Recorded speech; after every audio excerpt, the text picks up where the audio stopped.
सभापति जी, राष्ट्रपति जी के अभिभाषण पे मुझे आपने मेरी बात रखने का मौका दिया। मैं जातिगत जनगणना से शुरुआत करूंगा जिसकी देश को जरूरत है, क्योंकि जनगणना होगी तो आंकड़े आएंगे तो जो बजट दिया जा रहा है वो सही तरह से लोगों तक पहुंच पाएगा, उस बजट का लोगों को फायदा होगा। दूसरी बात, अयोध्या में 3 दिन तक पुलिस ने कार्रवाई नहीं की। इसका खामियाजा एक बेटी को अन्याय के रूप में उठाना पड़ा और मुख्यमंत्री जी यहां खड़े होकर राजनीतिक स्पीच में उस बेटी के अपमान का तमाशा बना रहे थे। ये बहुत दुखदाई है। साथ साथ कुंभ में जिनकी जान गई उनको मैं श्रद्धांजलि देता हूं और मुख्यमंत्री जी को आपके माध्यम से कहता हूं कि वो सूची दे दे तो मुआवजा सब लोगों तक पहुंच जाए। बहुत अच्छी बात है। एक आईना सर मुझे दिखाना है देश भर की सरकारों को। यही बागपत के एक बच्चे ने न्याय नहीं मिला सर, आत्महत्या कर ली पार्लियामेंट के सामने, जितेंद्र ने। परभनी में बाबा साहब अम्बेडकर की स्टैचू तोड़ी गई सर, वहां सोमनाथ सूर्यवंशी को पुलिस ने मार दिया सर। यहाँ पंजाब में सर, अमृतसर में बाबा साहब अम्बेडकर की प्रतिमा पे किस तरह का अपमान किया गया। गोरखपुर में 2 दलित बच्चों की हत्या हुई सर। सूरत में एक दलित बच्ची को फीस ना चुका कारण अपमानित किया गया, उसने सुसाइड कर लिया सर। झुंझुनू में राजस्थान में एक बच्चे की पिटाई की गई मटकी छूने पे सर दोबारा। कठुआ जम्मू में सर एक नाबालिग बच्ची का सामूहिक बलात्कार किया गया सर। साथ साथ सहारनपुर में भूमाफियाओं ने शमशान की भूमि को देवबंद में सर जबरन कब्जा करने की कोशिश की, गोलीबारी की सर। आजमगढ़ में सूरज की हत्या सर हो गई और पुलिस बचाने काम करे अपराधियों को। सर SC ST को पहले जमीन मिलती थी पट्टों के रूप में, कई सरकार ने दी। उन जमीनों को पहले तो दबंगों ने कब्जा के रखा और अब उन जमीनों को सरकार भी छीन रही है सर।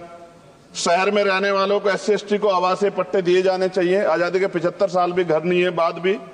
SC ST के बच्चों को जो स्कॉलरशिप दी जाती थी, केंद्र और राज्य का आपसे विवाद है कि 60% आप दोगे, 40 हम देंगे। इस चक्कर में कई बार स्कॉलरशिप सब नहीं समय पहुंचती, मानसिक प्रताड़ना होती है, स्कूल परेशान करते हैं, कॉलेज। इसलिए मेरी राय है सर कि 0 बैलेंस पे उन बच्चों का एडमिशन कराया जाए। जब सरकार कुछ करना ही चाहती तो बच्चों को फायदा हो जाए। और देश भर में सर बहुत सारे छात्रावास बने हैं, लेकिन उन छात्रावास की स्थिति ऐसी है जर्जर, जैसे हमारे स्कूलों की है। इन छात्रावास का जीर्णोद्धार करा जाए, उनकी रख रखाव का ख्याल रखा जाए, क्योंकि अब देश का भविष्य तैयार हो रहा है। और ऐसी हालात सर स्कूलों की है, स्कूलों के हालात आप देश भर में, मैं उत्तर प्रदेश से आता हूं, जाके देखोगे नगीना क्षेत्र में सर अगर स्कूल गिर जाएगा किस दिन बहुत बड़ा हादसा हो जाएगा, कोई पूछने वाला नहीं है सर। बात OBC समुदाय की जाए सर, OBC समुदाय को वक्त आ गया है कि विधानसभा और लोकसभा में आरक्षण जो है सर मिलना चाहिए, जो उनकी पर्याप्त संख्या यहाँ लोकसभा में और सभी स्टेटों की विधानसभा में आ पाए, जो सामाजिक समानता की दिशा में जरूरी कदम है। OBC को भी SC ST की तरह सर प्रमोशन रिजर्वेशन मिले। OBC आरक्षण में जोड़ा गया सर असंवैधानिक है, क्रीमी लेयर उसको खत्म किया जाए। सरकारी स्वायत्त संस्थानों में भी सरकारी विभागों के समतुल्य पदों को चिन्हित किया जाए तथा उनकी समतुल्यता स्थापित की जाए, ताकि इन संस्थानों में कार्यरत OBC कर्मचारियों के बच्चों को भी आरक्षण का लाभ मिल जाए। सर पत्रकार सुरक्षित नहीं है। पत्रकार मुकेश चंद्राकर की सर भ्रष्टाचार के खिलाफ आवाज उठाने पर हत्या की गई सर। कौन पत्रकार ईमानदार से पत्रकारिता करेगा। किसानों को MSP की कोई लीगल गारंटी नहीं। एक बड़े किसान है दल्लेवाल जी, 69 दिन से सर जीवन और मौत के बीच आमरण अनशन पे है। क्या अब तक किसी दिन उनकी जान चल जाए, सरकार को संज्ञान लेना चाहिए। सर माइनॉरिटी की बात करूंगा, धार्मिक आस्था की बात है, हम तो सभी का सम्मान करते हैं क्योंकि हमने शपथ ली है, हम संविधान को मानने वाले लोग हैं। लेकिन सर बड़ौत में भगवान आदित्यनाथ निर्वाण लड्डू पर्व के दौरान दुर्घटना हुई, 8 लोगों की जान चली गई, श्रद्धालुओं की 75 घायल है, सरकार ने संज्ञान नहीं लिया। अयोध्या की तरह उनको मुआवजा दे देते तो उनके मन में भी जो माइनॉरिटी है पीड़ा जो है वो खत्म हो जाती।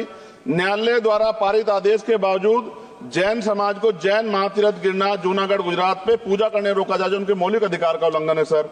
बरेली में सार्वजनिक रूप से हजरत पैगंबर मोहम्मद साहब के खिलाफ सार्वजनिक अपमानित गाने चलाए गए। क्या सर मुसलमानों की धार्मिक आस्था का सम्मान नहीं होना चाहिए? उनका भी तो आजादी में योगदान है।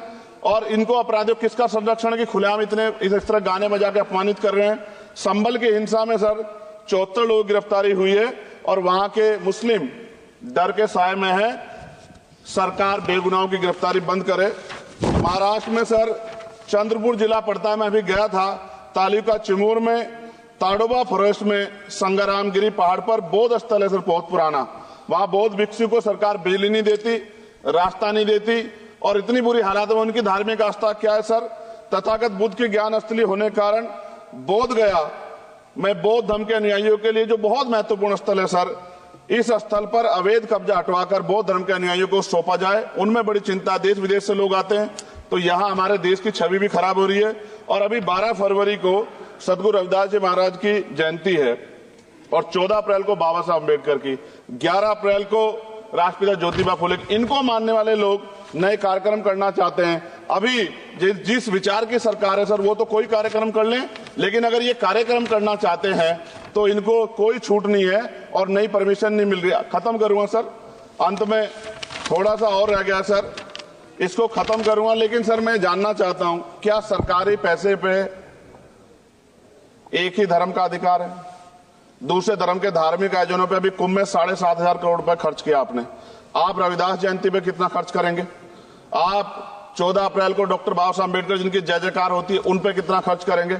और उनके विचारों को आगे बढ़ाने के लिए आप क्या सहयोग करेंगे? ये सवाल बहुत बड़ा है। और अंत में सर मुझे आपसे, आपके माध्यम से सरकारों को कहना है सर, क्या इस देश से दलितों, मुसलमानों, पिछड़ों, आदिवासियों को निकाल देना चाहती है सरकार? जिस तरह से उनके अधिकारों को, स्कॉलरशिप को, उनकी पढ़ाई को, हेल्थ सिस्टम में कोई पैसा नहीं खर्च हो रहा है, क्या उनको निकाल के इस देश को ऐसा देश बनाना चाहते हैं जहां कुछ ही धर्म के लोग रहेंगे? सर मैं ये कहना चाहता हूं, देश सबका है और अगर सरकार ये तय करके बैठ गई कि वो दलितों, मुसलमानों को, पिछड़ों को, आदिवासियों को निकाल देगी, तो सर ये संभव नहीं। इतनी बड़ी आबादी है, हम अम्बेडकरवादी लोग उनके पक्ष में खड़े हैं क्योंकि हमने शपथ ली है कि हम हर व्यक्ति का संरक्षण करेंगे। और मैं आपके माध्यम से सरकार को चेतावनी के तौर पर कहना चाहता हूं, सरकार अपनी इस आदत में सुधार करे, वरना इसके परिणाम सड़कों में बहुत भारी होंगे। अगर मुसलमानों को, दलितों को आप लोग निकालने के बारे में सोचोगे और उनकी धार्मिक आस्था का अपमान करोगे तो ये हम लोग किसी कीमत पर बर्दाश्त नहीं करेंगे। मैं आपका धन्यवाद करूंगा सर, लेकिन साथ साथ मैं ये भी कहूंगा सर, और सर खत्म कर रहा हूं सर, 10 सेकंड में खत्म कर रहा हूं। नहीं, आप सर आप आदेश करेंगे तो खत्म कर दूंगा। खत्म कर दीजिए, बस एक सेंटेंस बोलिए। 10 सेकंड में खत्म कर दूं सर? एक सेंटेंस में 10 सेकंड ही आएगा, बोलिए।